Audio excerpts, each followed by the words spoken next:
बीच आपको बता दें, इलाहाबाद हाई कोर्ट के फैसले पर बीजेपी सांसद सुब्रत पाठक ने रिपब्लिक भारत से कहा कि सबको पता है कि वहां भगवान श्री कृष्ण का भव्य मंदिर था। रिपोर्ट आपको दिखा दूं। बीजेपी सांसद सुब्रत पाठक इस वक्त हमारे साथ है। सुब्रत जी, अब श्री कृष्ण जन्मभूमि और जो ईदगाह का परिसर है उसके सर्वेक्षण के आदेश दे दिए कमिश्नर की दिशा निर्देश में निगरानी में, क्या कहना चाहेंगे? इलाहाबाद हाई कोर्ट ने आदेश दिया है। नहीं, देखो, ये तो सब जानते हैं और सबको पता है कि वहाँ पर भगवान कृष्ण का भव्य मंदिर हुआ करता था और किस प्रकार से उसको विध्वंस किया गया और ज़बरदस्ती वहाँ पर तथाकथित मस्जिद बनाई गई। तो भारत में ऐसे 20,000 से भी अधिक मंदिर हैं, लेकिन हम लोगों की 3 प्रमुख मांग थी, ये अयोध्या, काशी और मथुरा। तो मैं समझता हूँ कि धीरे धीरे सही, लेकिन हम सबके सपने साकार हो रहे हैं। सुब्रत जी, जब काशी में ये तमाम मुद्दा उठा था उसके बाद देखने को मिला था किस तरह से जो मुस्लिम पक्ष है बहुत नाराज दिखाई दिया था। कई बार जो कोर्ट के लगातार फैसले के बाद उसके बाद सर्वे शुरू हुआ, उस पर भी पूरी तरीके से अभी फैसला आना बचा है कि आखिरकार सर्वे में निकला क्या। वैसे भी अगर जन्मभूमि की बात करें तो आप लोग एक्साइटेड, आप लोग का मानना है कि वहाँ पे जो चीजें कही जा रही हिंदू पक्ष द्वारा वही वो निकलेंगी वहाँ पर, क्योंकि लंबा समय लग सकता है जन्मभूमि के सर्वेक्षण में भी। देखो, ये राम कृष्ण का देश है, ये देश ऋषि मुनियों का देश है।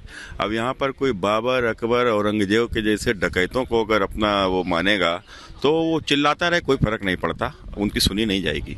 सुब्रत जी, आप लोकसभा में मौजूद थे, 5 सांसदों को सस्पेंड कर दिया गया लोकसभा से, क्या कहेंगे? कहा जा रहा था कि चेयर को डिसरिगार्ड और डिस्टर्ब करने की कोशिश कर रहे थे। देखो, ये खाम में जो हंगामा करना, संसद को बाधित करना, आज यही तो कारण रहा कि ये जो ये बीजेपी की जो बड़ी विजय हुई है उसमें बड़ा कारण विपक्ष की नकारात्मक भूमिका का भी है।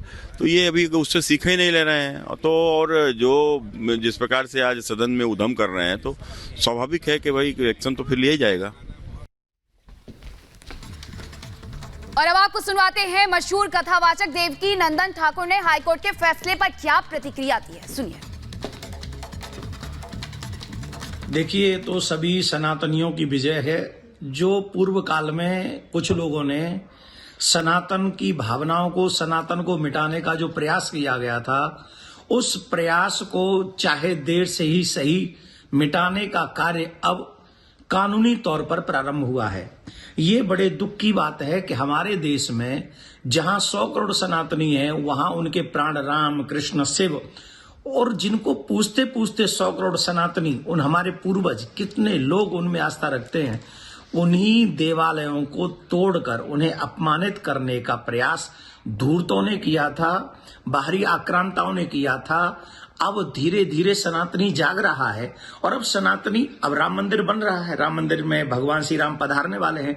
उसके तुरंत बाद अब एक और चीज देखिएगा, अब भगवान श्री कृष्ण की जन्मभूमि का जो ईदगाह मस्जिद है उसकी भी जांच का सर्वे का ऑर्डर हाई कोर्ट ने आज कृष्ण जन्मभूमि के लिए दे दिया है। इसका मतलब है एक और कदम सनातन की विजय के लिए, सत्य की विजय की ओर बढ़ गए। एक और बात बता दें, ये शुरुआत है, अभी और भी कुछ होगा जो सनातन के लिए एक विजय पथ साबित करेगा।